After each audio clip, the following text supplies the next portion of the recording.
Hey, hello again. Welcome to Thinking Out Loud Live, Hi, where everyone. we basically discuss our thoughts on certain topics, mostly about mental health and entrepreneurship.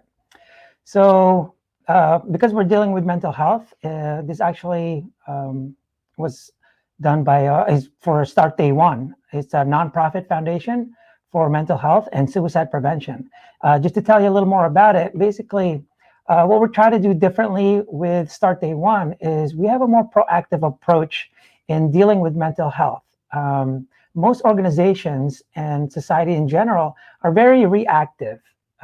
What they usually do is wait for the mental health issues or wait for suicidal tendencies. And we believe in more a proactive approach and reaching out to people before they get there, because that's what they really need. Um, you want to introduce the guest? Yeah, so today, coming all the way from the UK, thank you. And I know it's very late. We have James Bargeron, if I said it correctly again. He is a respected executive coach, mentor, and authority on how to improve performance in an impactful way. It also enhances personal well-being. So all the way from the UK, please welcome James Bargeron. Hello, good evening. Hello. Hi, how are you? Hello, how are you? We're very good, thank you. And thank you very much for inviting me on. It's a Yeah. pleasure. I know it's 10 p.m. over there, so Late. Thank you for being here. But just to start things off, I know we gave the audience a quick intro, but can you just kind of give your intro about kind of why you even got into this mental health arena and what you're trying to do in the space now? Yeah, the thing is that when people talk about mental health, it has a negative connotation that, when we start thinking about mental health, it's that there's something wrong with us. And Right. the thing about it is that really we need to think about our mental health the same way that we need to think about our physical health. People are going off to the gym and, working out, working on keeping their body in shape, the muscles. But how often are we actually doing that for our minds? And that's one of the big problems, which is why, Right. we've got into a position now where, looking at a recent statistics that were shown, 40 million Americans are struggling with some form of anxiety, and 1 in 4 people in the UK are suffering with a similar sort of situation. And that's because people aren't working on it. And I remember as a kid, there was this stigma around, mental health. If people were struggling with stress or anxiety, that was a sign of weakness, and Mm-hmm. which is totally crazy, because at the end of the day, everything is meant to be, so fast, 100 miles an hour, and everything has got to be better, improved upon, and all this sort of stuff. And really what we need to do is take everything back a peg or two and go back to basics, which is looking after ourselves, which includes our mental health, which is, as I said, it's not just about our physical bodies. There's no point looking really good in the mirror if you can't look after your mental faculties, because they control everything, to be honest Definitely. with you. Right. I'm glad you kind of brought that up, because one of the things we always try to relate with people, 'cause I feel like the best way to relate with people is when attempting to change their perspective is making them, have something they can relate with and understand. And I like that you brought on the physical aspects, because I see the same thing, right? Physical health and mental health. People think that you have to start going to the gym when you're 500 pounds. Really, you should go to the gym now, whether you're in shape or getting out of shape. Mm-hmm. Yeah, Same thing with your exactly. mental health, right? Like Yeah. you're supposed, it's not something Preemptive. Yeah, it's not, mental health is not something that, oh, I'm happy, so I don't need it anymore. Like it's just like exercising, right? Yeah. Well, exactly. And the thing about it is, when you think about it, people are more aware now of their physical health than ever. And if you look at how what they call the SAD, the standard American diet, SAD, or the British American diet these days, which is bad, which is carbohydrate laden foods, Yeah. sugars, and all these artificial chemicals and everything else and sweeteners put in. And you wonder why they're going around drinking diet drinks, but they're still overweight. All right. And then they get to, as you just said, they get to 400 or 500 pounds. I think I better start doing something about this. Right. Well, prevention is always better than cure. And it's the same thing with our mental health.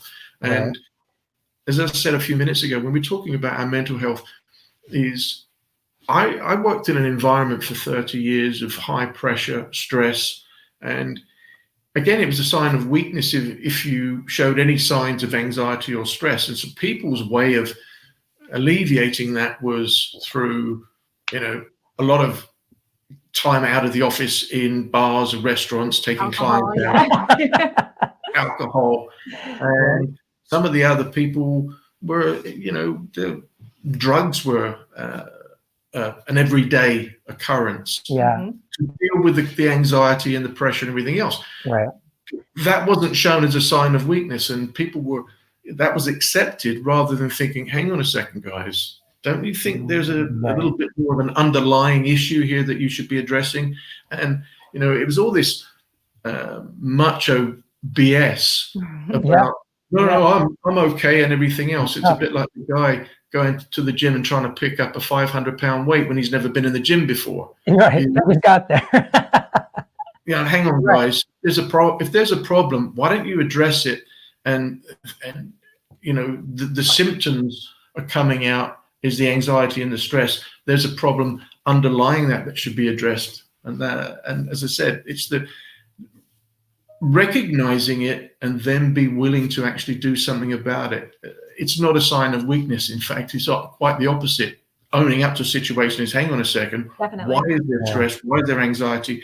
How can I look after myself physically, mentally, and then I can perform better in my environment, family, home, and in the office, in business. Exactly.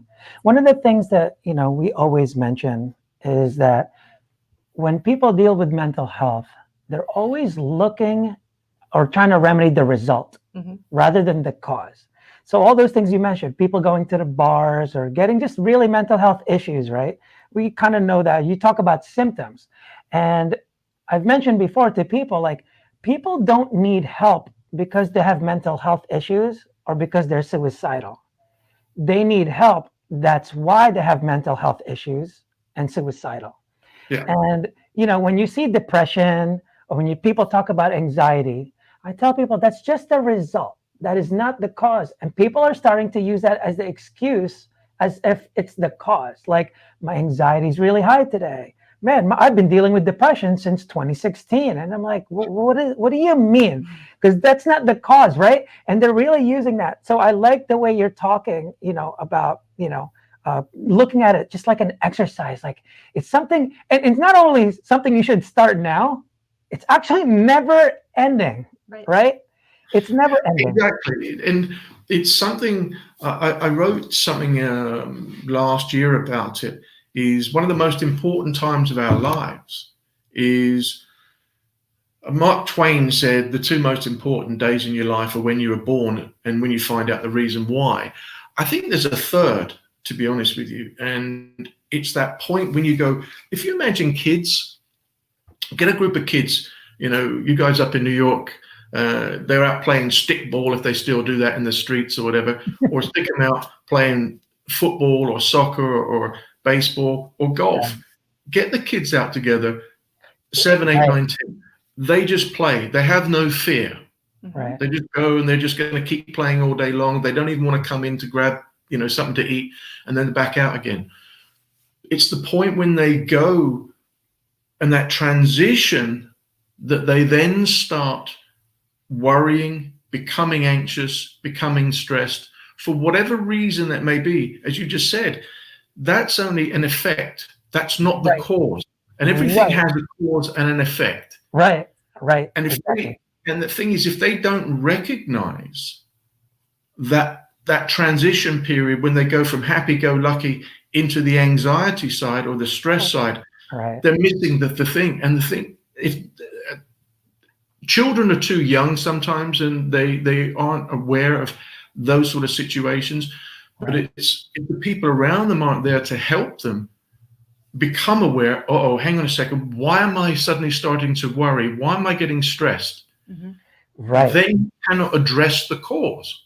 And Exactly. that to me is the one of the most, that ability to recognize the time, because then once you recognize it, you can do something about it. Exactly. And, now that you're bringing up children, and here's another, I always use this just because, it helps people understand better when we're talking about the result and the cause, right? I'm glad you're doing that also. With children, the way we treat mental health is we always wait for the result. I'm like, oh, I see the result. I see the symptoms. Now let's try and fix it.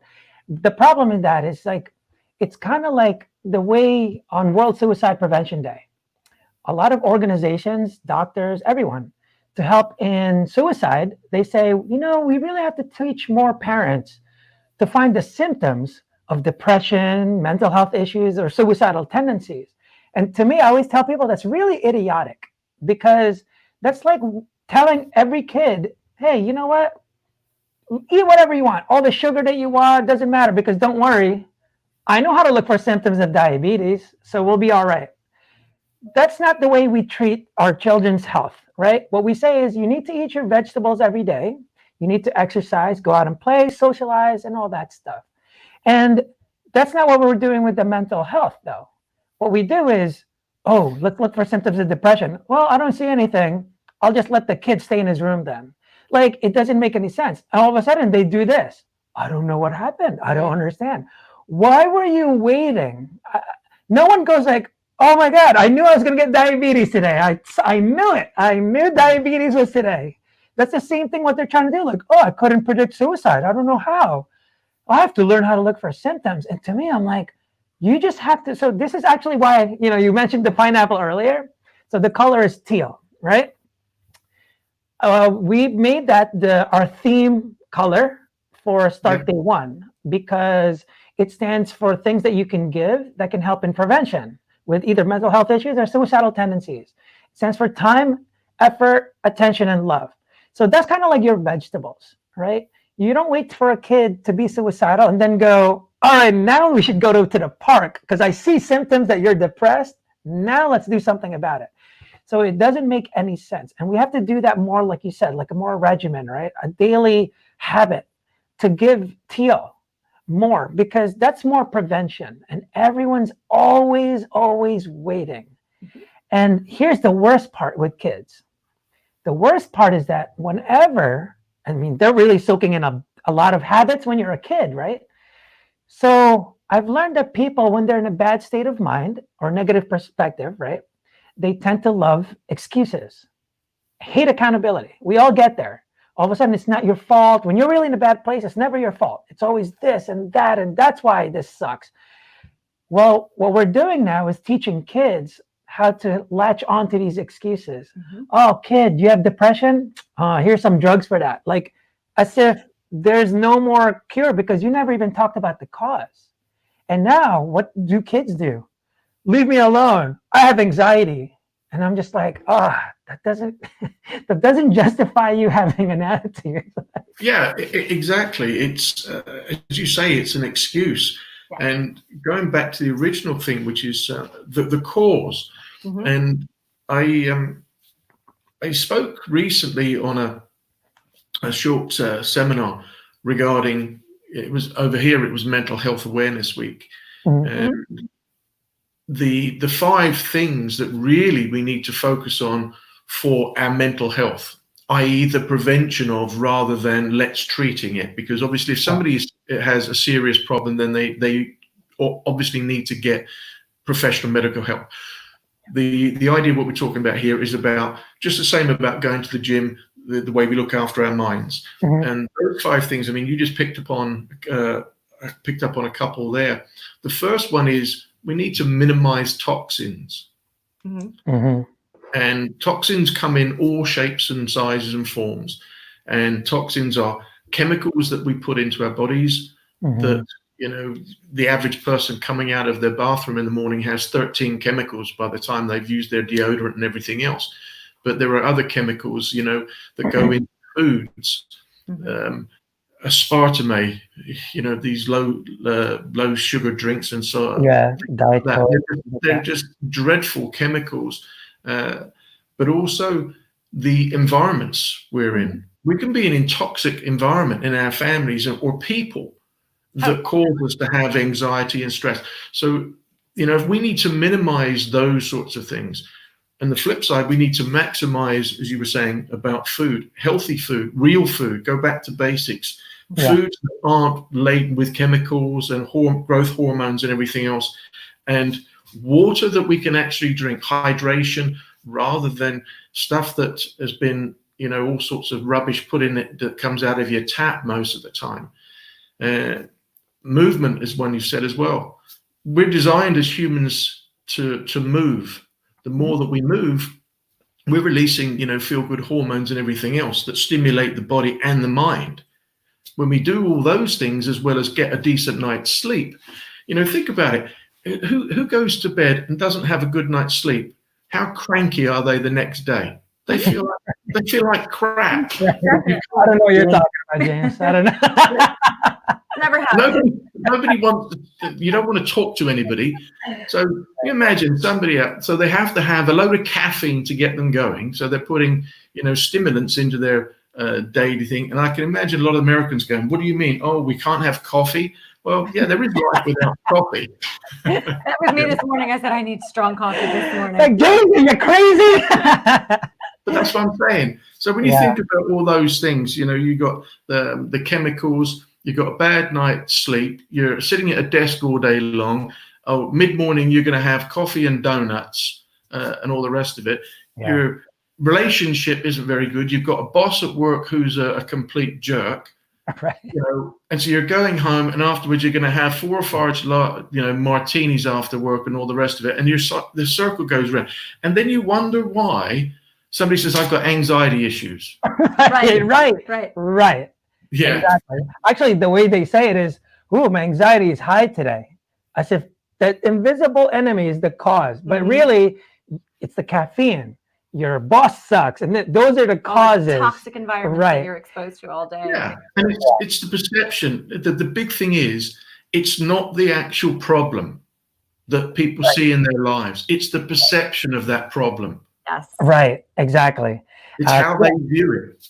Exactly. So we always say it's all about perspective. Yep. So this is how I really learned that. I lost my brother to suicide. And one of the biggest things that I learned was that whenever anyone gets sad or depressed, it's not really their situation that's messed up. It's actually their perspective. They're thinking about it, yeah. Yeah, that's why rock stars commit suicide, while the homeless are trying to stay alive. Like, what's going on there? It's their perspective. Definitely. What's funny is, this is a recent thing that we found, right? When people talk about Robin Williams, or I don't know, basically any famous person. Anthony Bourdain, we can go on and on and on. So people that have fame and fortune, and people go, why would he ever? He had everything he ever wanted. And people are actually like confused about it, right? And you know what I tell people now? When people get confused about that, what I say is like, do you believe that money buys happiness? Almost 100% they go, no way. Now I have to ask, well, then why do you think it's impossible for Robin Williams to be depressed? Because his problems probably were not based on money, just like yours are. He has completely different problems. And I always mention it's usually something from the past. He probably just never forgave himself or never forgave someone else. That has nothing to do with money, or success, because he just wanted to make daddy proud. Or, I'm not talking specifically about Robin Williams, but we really have to figure out, all right, what's really causing you to become depressed? Obviously, it wasn't the money. Obviously, it wasn't the exactly. There's a myriad of different reasons, and I agree with what you're saying. There is that obviously what you're talking there about your brother and Robin Williams. Yeah. Yes, it is very, very sad. However, that at some point after a grieving process, people have to move on with their lives. And when you look at other situations, you're talking about the homeless and other people, yes, it is the way we look at certain situations. But there are lots of different things according to each person about what's happened in their life, how things have been stored in here. If when they're kids, that they haven't got on with their parents, or there may be a trigger in their life that's caused them to actually feel, very bad about themselves. They have low self-esteem or whatever issues that they may have faced, that they store that and it manifests later on in their life. It's not something. And the thing that really gets me is when people turn around and say, "Oh, just pull yourself together." Mm-hmm. Yeah. It's not quite as simple as that. It's not a set of curtains, as we call it, or drapes. You don't just pull them and then everything's okay. Exactly. The mind is very, very basic, but it's also really complicated. I know that sounds like a total opposite. But the thing is, the way the mind is designed, it's designed to keep us safe. That's its ultimate job. Right. But along the way, we take on all these different beliefs and thoughts and everything about ourselves and what somebody else may say, because as a kid we grew up, we take all that stuff on. We're like little sponges, as they say. Mm-hmm. And we don't have any way of rejecting that in our early years. So I worked with some guys, and this one particular guy, he was in his late 40s, and he was for years he was talking about going and setting up this company because he was unhappy where he was, and he couldn't do it. He kept talking about it, but he physically couldn't go and do it. And it's only when we were working together that he discovered, when he was a kid, that his father came to watch him at a race one day. Mm-hmm. And he saw his father for the first time ever. Yeah. And he tried, going even faster around the track and all this sort of stuff, but he didn't win. Mm-hmm.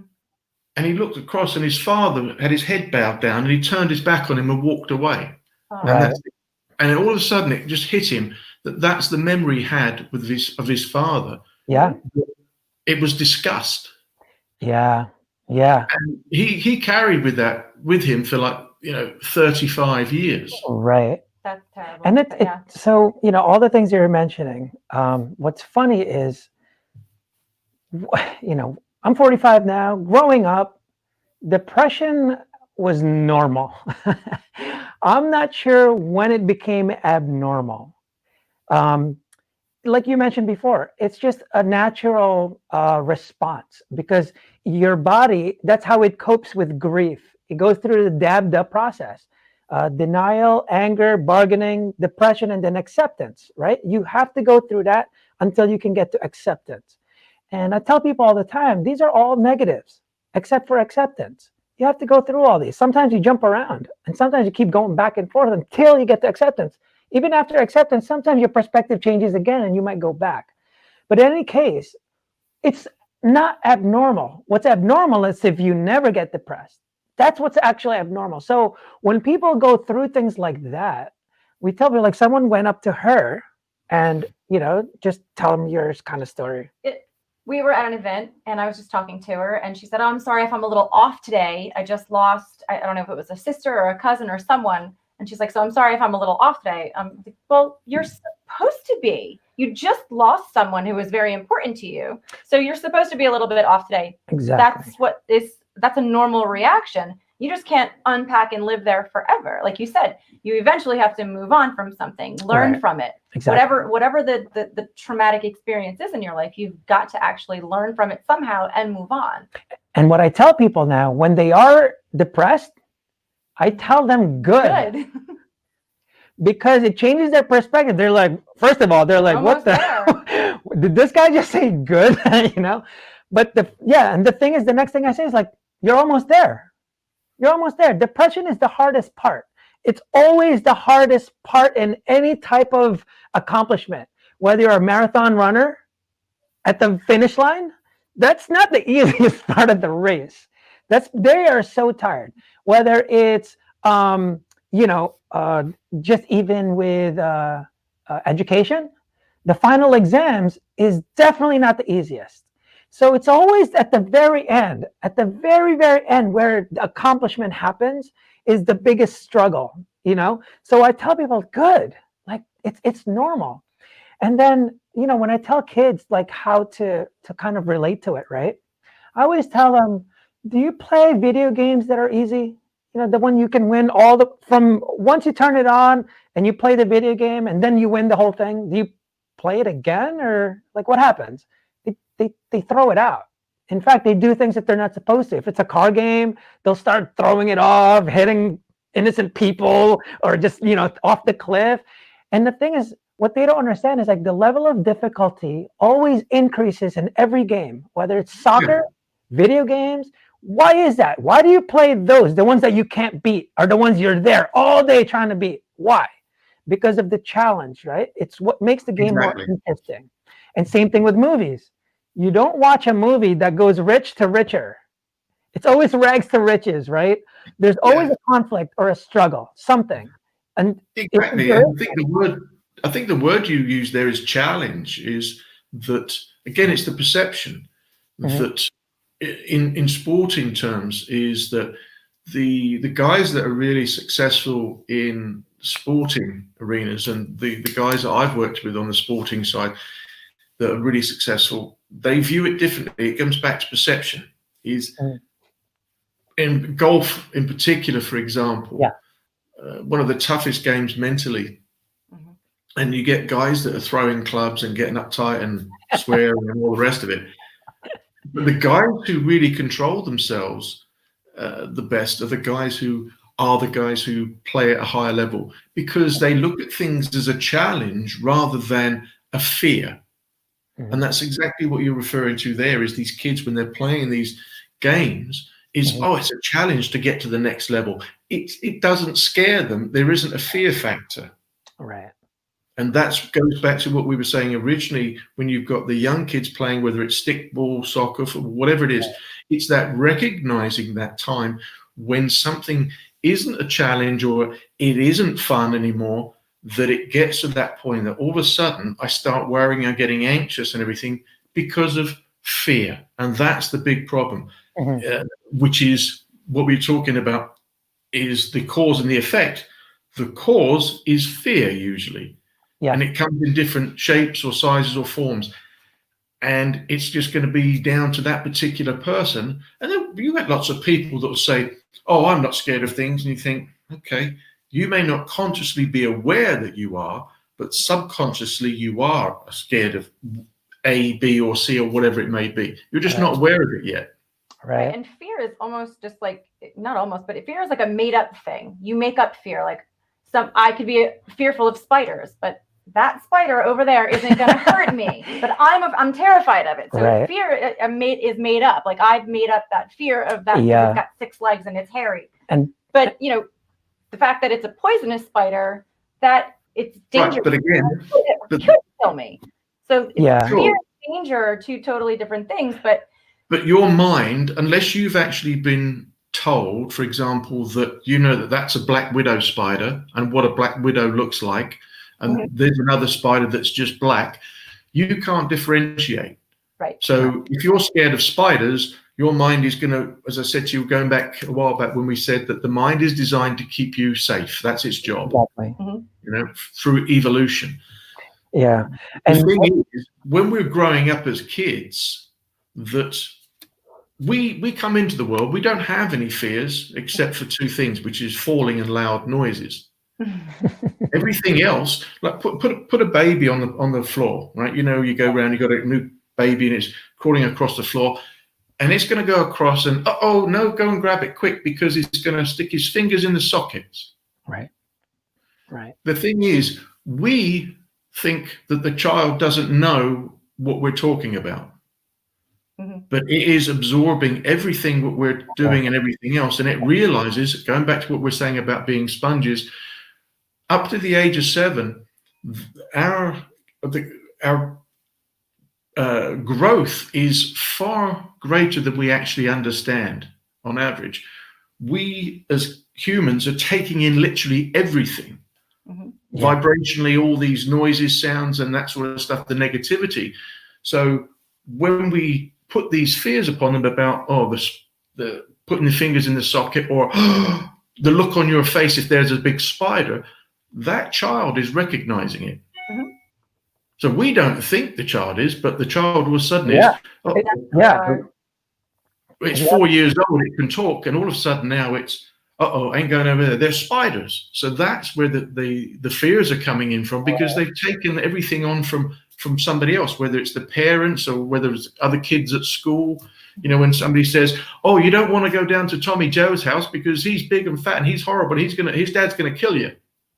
And all of You don't go down to his house. Exactly. you don't go down that street because that's where Tommy Joe's dad's gonna kill you or something. You know? Yeah, and it's funny because almost, stress is like the biggest killer, right? And all it is because of the perspective of stress. Actually, what your perspective is causes that stress. And most of it comes from fear.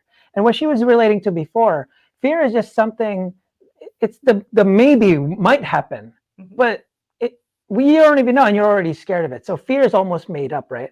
And I like you always talk about the children, because I always think any kind of mental health issues was always derived from when they were younger, almost all the time, right? Especially when it's really bad. And that's why I like sports. When we're talking about games and all that stuff, it really teaches them how to get adversity, the challenge. That's why I don't like when they, I don't know what it's like over there, but in the US, there's this thing now where they give every kid a trophy. And I don't understand that, because they don't keep score in like little league baseball games. There's no scorekeeping. There's no winners. There's no losers. It's insane. Everyone gets a trophy. Everyone wins. And so the problem with that for me is that now that does not teach loss. That does not teach how do I win next time, because everyone won and they don't get that feeling of like, now they don't know how to deal with loss. As they grow up without feeling that, they're going to get really in a bad situation. Our first breakup in a relationship, oh God, devastating. And I've experienced a lot of loss before that. And how about someone that's never experienced it before, and now that's their first experience of loss? They don't know what to do with it. They get so bad and they get really suicidal. Suicide is now the second leading cause with young adults. And it's insane. And it's funny when you talk about the sponge, right? We actually talked about this. And one of the biggest things, like I tell people, I go, when they're in a bad place, like your friend about the race, and the dad looked down and went like this, right? What I tell people when they're going through that, just to help them understand, is like, you have to understand that we're all just puppies. So what I mean by that is this. In the US, pit bulls are considered like, mean dogs. They shouldn't be allowed out, whatever. Yeah, same here. And okay. So, and I tell people, the thing is, it's like, that's not how it works. I don't know what's causing that, because basically all it is kind of like bullying with kids. Kids don't just become bullies out of nowhere. We all know big kids that should have been bullies, but they weren't. Why? They were the biggest kids in the class. It's always the ones that had troubles at home, almost all the time. Yeah. Because they are like sponges. They're soaking in the parents fighting, or they're beating the kid. One of the other. That's why it's the same thing with pit bulls. That's why pit bulls are biting people. They're training it to kill, to bite. But the ones that are just loved up, there's no problems with the pit bulls at all.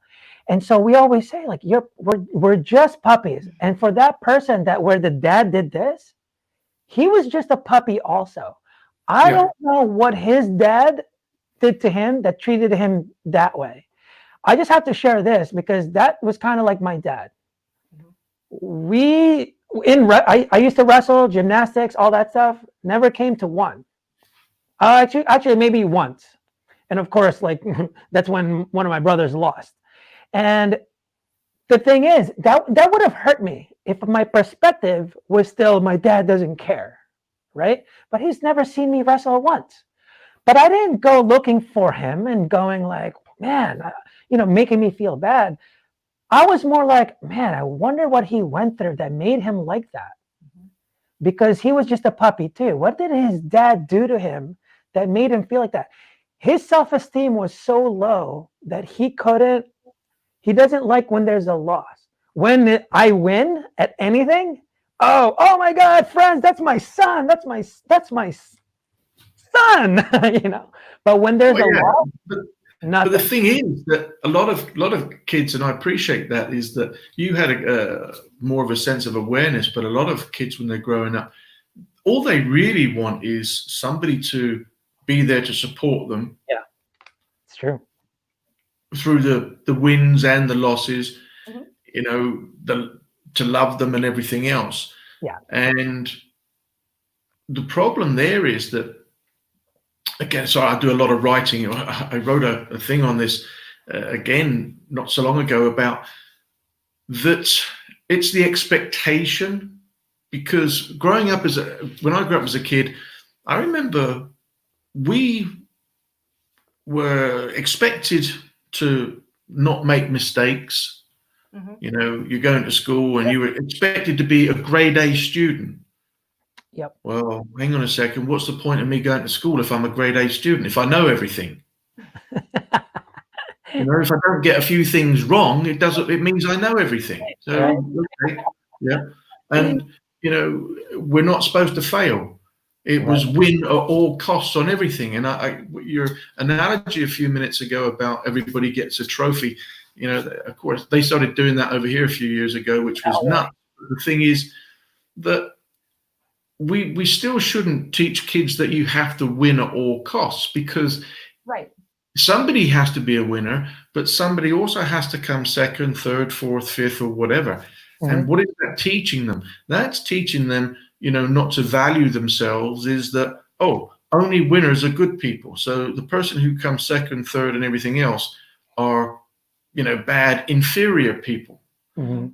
Because that's the way it comes across to them. And again, it comes back to this word perception. Yeah. Rather than teaching, the kids and people, even in organizations, if you talk about an organization, and you'll get business people that'll probably turn around and tell me I'm nuts, but I spent 30 years in a pretty high profile environment negotiating oil contracts. So I understand, the means of doing things, that just because somebody in the room, he's the top salesman. Okay. So you got 20 other guys. Oh, okay. Let's take the other 19 out of the room and let him do it all on his own. Yeah. Can't be done. All right. Same in a football team. Mhm. At the end of the day, you're going to need somebody who's going to be there, but it's all going to go like this. You still need people to feel valued inside the organization, the same way as kids need to feel valued. They also need to know, the topic of the conversation this evening is, being resilient. Is, okay, I didn't hit my targets this month. Well, okay. So can you hit your targets next month? If there's not, then let's go back to the cause and effect. Mhm. But if there's a problem, that we take a situation where we look at ourselves and value ourselves according to those failures, that means that we're basically defining ourselves through failure. That's when the problem comes in. Right. And that's where almost every time, the cause always stems from the perspective. Yeah. And all your decisions, everything in the future will follow your perspective until you change it. All the motivational messages that you see, inspirational stories, the only goal with them is the hope in changing your perspective so that you can make a decision. Because you have to remember that all the inspirational, motivational stuff are meaningless and actually useless until you make for other people. That's not for me. Yeah, not only that, it's just like until you make a decision, what changes? Yeah. Nothing. The decisions, they always say like, yeah, but actions are, you have to take an action. I'm like, I'm telling you right now, there is no decision without an action following automatically. The actions are automatic. It is not, like I'm skydiving. I made a decision to jump and then not jump. That's impossible. Once I make the decision, the actions just follow automatically. And that's why the biggest thing we have to get to when we're trying to help people is change their perspective so that they can make their own decision, because the decisions come from them. You can't decide for someone. No, exactly. The thing is that it's a process when you go through that, is that everything comes back to the way that people think about situations. It's their thought processes, which then lead to how they feel about a situation. It's the meaning that, again, the perception that they give to that situation, which will then lead to them making a decision if they're going to do something or not. And that basically takes down to the action. So it's the thoughts which will lead to feelings and a decision and the action they're going to take. Use the analogy of somebody who's, put on too much weight at Christmas time because they've been eating and drinking and enjoying themselves too much, and they promise and tell everybody, oh, you know what, I'm going to hit the gym in January and I'm going to get myself a 6-pack for summer and all the rest of it. By January the 10th, it's freezing cold up north and there's snow, and they look out the window at 6 a.m. and they have a little look out, and they don't like the look of it, and guess what? They stay in bed. And so that's the same process versus the other person who decides, you know what, I'm actually going to get up and go to the gym. So it's how they think about the situation at the time is going to give you either this result or that result. And that's what happens. They make a decision, right? It's because they change the perspective. But then all of a sudden, something else changed their perspective. It's kind of cold out. This is really worth it. And all of a sudden, that's when they need motivation again. The only reason they need motivation is because they need to shift that perspective. And once it shifts, the decision comes more naturally, right? I would, Ricardo, I'm not a great fan of motivation, because to me, that's an exterior situation. Is that, if you go to a boot camp, you get motivated because the drill sergeant is shouting at you. Rather than the inspiration, which comes from in here, is why do I want to do it? What's my reason for doing something? To get out of bed at 6 a.m. rather than, hang on a second, somebody else wants me to get out of bed. Motivation doesn't always last too long, but inspiration, having a big enough reason why, to me, the real difference. Yeah, there's a saying, like, motivation is what gets you started, but habit is really what keeps you going. Yeah, discipline. And what's funny is, you were talking before, the expectations, right? It's one of those quotes that just stick with you.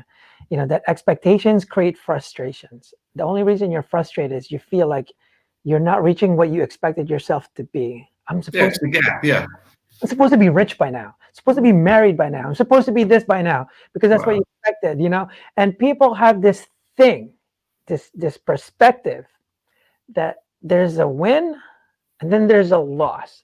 And that once you're in the loss category, that's it. Like, until something shifts you this way.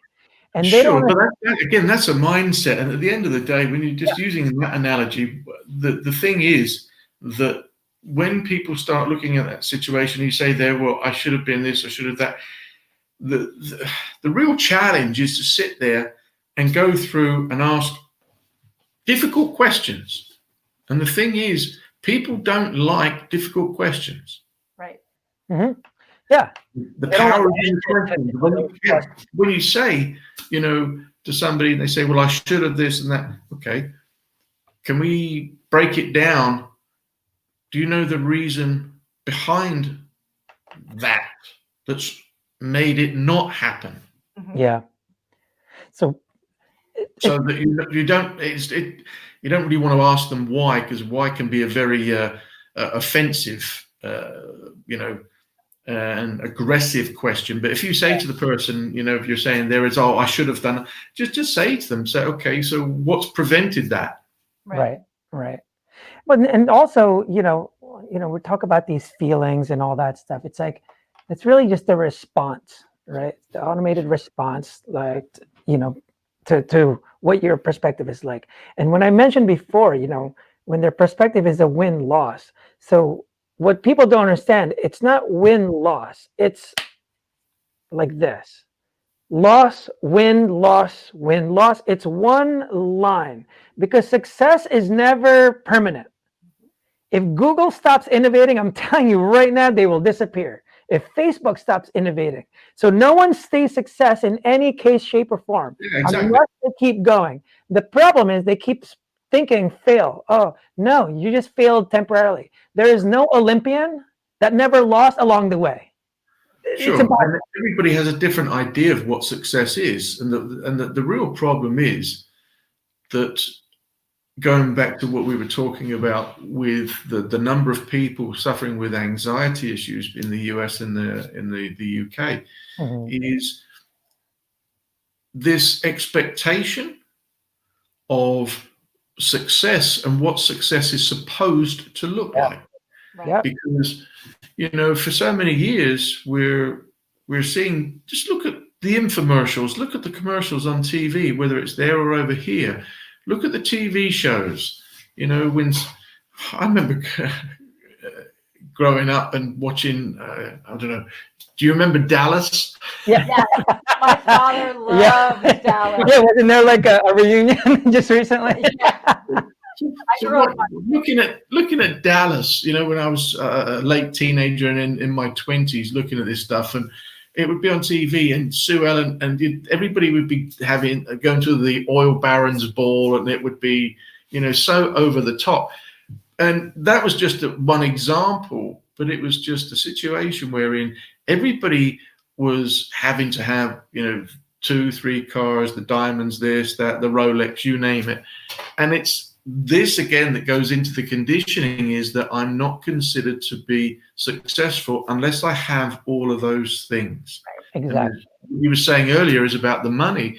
Is, don't get me wrong, money is a great thing because it gives you freedom. Yeah. Of course. It gives you fantastic freedom. Yeah. But when you strip all that stuff away and they're putting you in a box, you ain't taking it with you. Yeah. That's right. And Yeah. so that's why I do love the Eastern culture about situations, is finding out inside of our own minds and inside our own hearts about how we live our lives on a much more successful level, which is, again, going back to the basics about being human, having connection, dealing with our family and the real values in life, rather than just having substance. Right. And it's funny, you're talking about the back to the frustrations and where they expect to be, and then they get really frustrated. And it's funny, I grew up in the Philippines, moved here at 10, it's starting to kind of go down the whole American dream. And I read this one article maybe a couple months ago. It said that like 80% of Americans now feel that there's no American dream. Here's my freaking issue with that. Because you think the American dream is Lamborghinis, girls everywhere, huge pool, mansion. What they don't understand, the American dream was just to be able to live freely and make as much money as you possibly can on your own, based on your own labor, without someone else taking all of it. That was the American dream, just to have the white picket fence and family and just living. That was the American dream. But now the American dream, the expected American dream, is here. So now when people don't reach this, even though they have a home, they have a family, they have the white picket fence, even a fucking dog, it's not enough because they expected this. The problem is this now. The blueprint, they can't seem to adjust, and they go into regret. So they resent and regret. That's what always happens, right? They go, man, if I had just done this, if I just did this, I coulda, woulda, shoulda. It's always the coulda, woulda, shoulda. And what's funny is we actually developed the cure for regret, because regret are just personal experiences, because you never regret for someone ever. Regret are just personal experiences that you never forgave yourself about. Yeah. Oh, you could have been the actor in this if you went for it. Well, you didn't. Forgive yourself. And that's the only thing. They just won't forgive. They just won't forgive themselves. Man, I could have, would have, should have. I know, but you did it. Exactly. And that's one of the things, is forgiveness is a huge thing. And it's all about releasing so much stuff from in here, is that we carry so much baggage and everything else. And you were saying there about the situation these days in the US about the success being Lamborghinis. But the thing is somebody happy when they get the Lamborghini? No, they want two. They want 2 Lamborghinis. Oh, the pool isn't big enough now, and all this sort of stuff. Is there's forever seeming to chase something rather than finding it's not just happiness. I think it's more peace. And I don't mean peace from the point of view of the hippie situation, which I'm not, nothing against hippies. Great, love hippies. But I'm just more from the point of view, we're talking about the anxiety, the stress and everything else, and all these other things, because stress is the real killer in everything, whether it's stress on your body, your mind, or anything else that causes our immune systems to become depleted and have all these problems. But if we're at peace, our immune system is far healthier, our minds are far healthier, and we're far healthier mentally.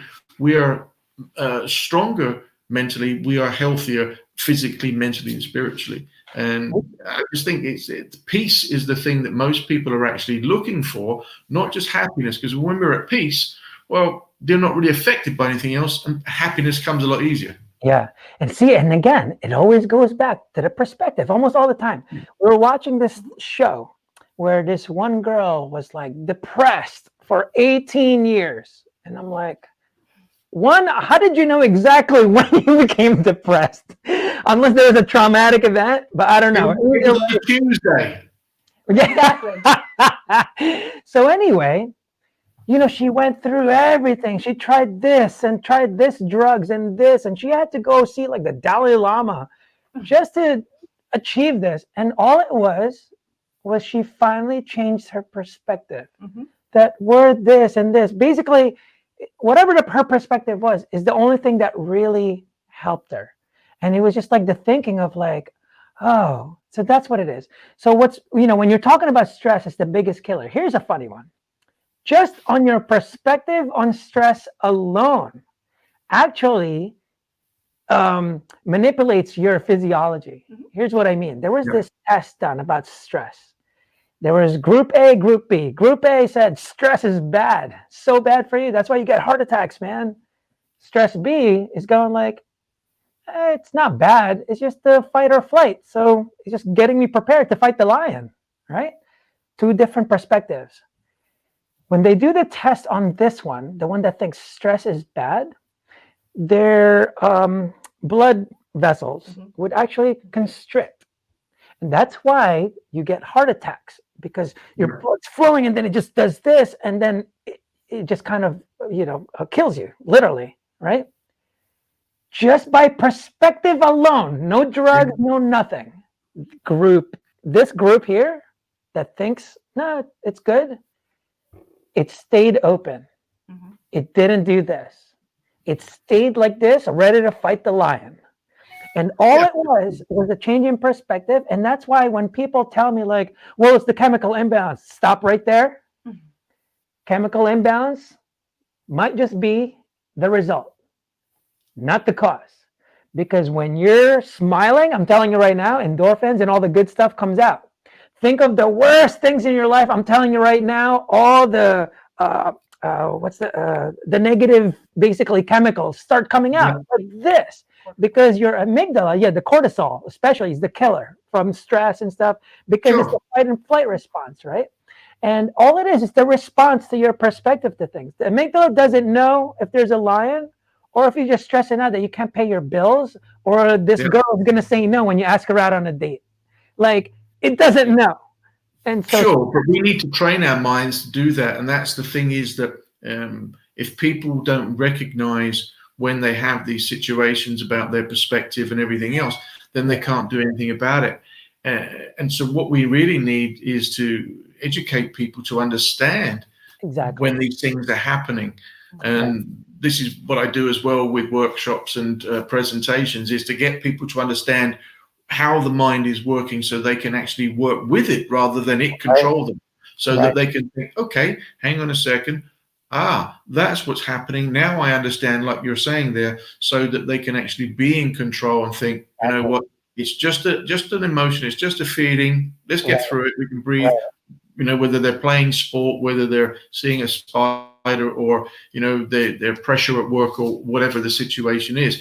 Because if you don't understand it, you can't do anything about it. Exactly. It's controlling you. I'm sorry. Do you have any like specific tools or things that you do to try and help people work through those situations? And figure it out? Is there anything specific that you do? It depends upon what the person is actually dealing with at the particular time. I mean, I don't work as a therapist on the basis of people with hypnotherapy for spiders and stuff like that. I work on performance and find out what is actually causing somebody to not be able to perform a certain thing, whether it's inside work. And when you work it back, it could be lots of different things. For example, people like to think about their home life being completely separate from their business. Sorry, that doesn't happen. The two are intertwined. Yeah. People take their work home and they take their personal life to the office. So, so you could have somebody that is struggling at work, and he's become irritable, an executive, he's worried about getting a promotion and all this sort of stuff. And when you take it back, find out that his relationship at home isn't so good for whatever reason it may be that is causing problems at work. And, you've got the vicious circle. So you have to find out what is the cause, as we said earlier, that's making the effect of the pressure at work and the home. Is it the home or is it the work? And so there's lots of different things. Yeah. But the basis of it all is to get people to understand, like you were just saying a second, Ricardo, is all of these situations is that when they're dealing with situations is that they don't know how to work with their minds. This is the biggest problem because their minds are controlling us. Most, 99% of the time, or 95% of the time, our subconscious is running our day. Yeah. We consciously think about stuff, but the subconscious is running all these things and programs, and people aren't aware, when they're making decisions because they're doing things habitually. Yeah. So if it's causing problems at work or causing problems at home, as I said, they're not aware of it.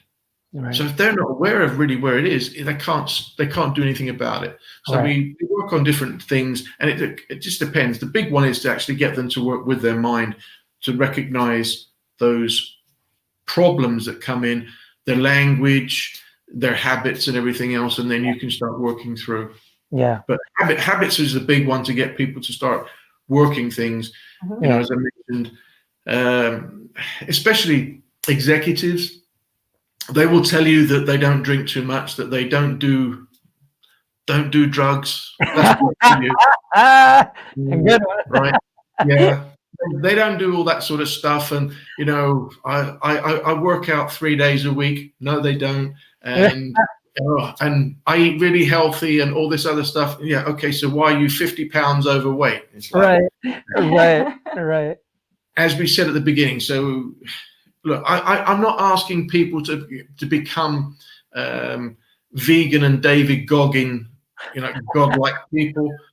But when you look at all of these indicators and you start showing people and say, look, here are the things that you're doing, and you're wondering why you're stressed, you've got so much anxiety, you've got a $500,000 mortgage or a £500,000 mortgage or whatever it may be.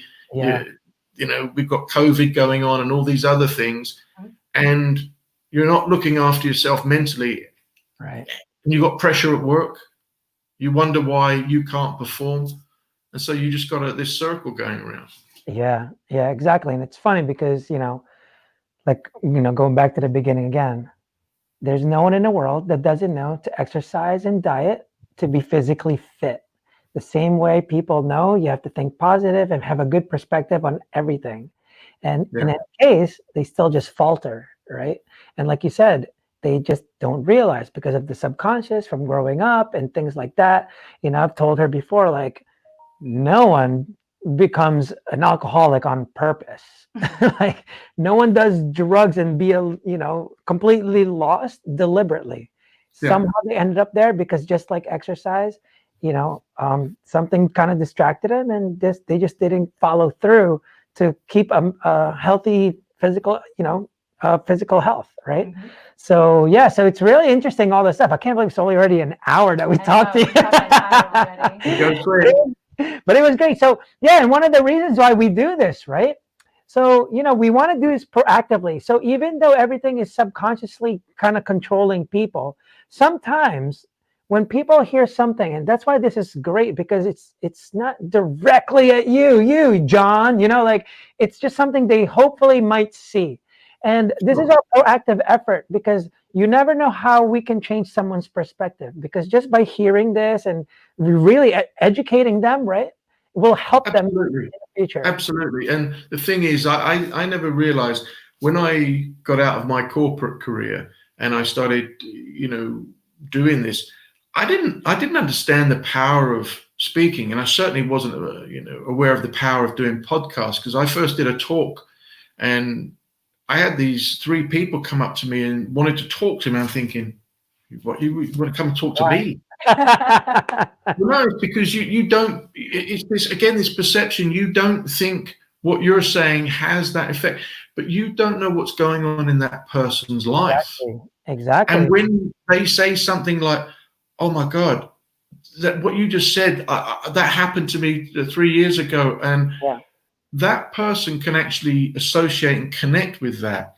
Mhm. Hence, going back to all the number of people that struggle with anxieties and all these other things, is that sometimes they don't feel that they have the opportunity that people understand them.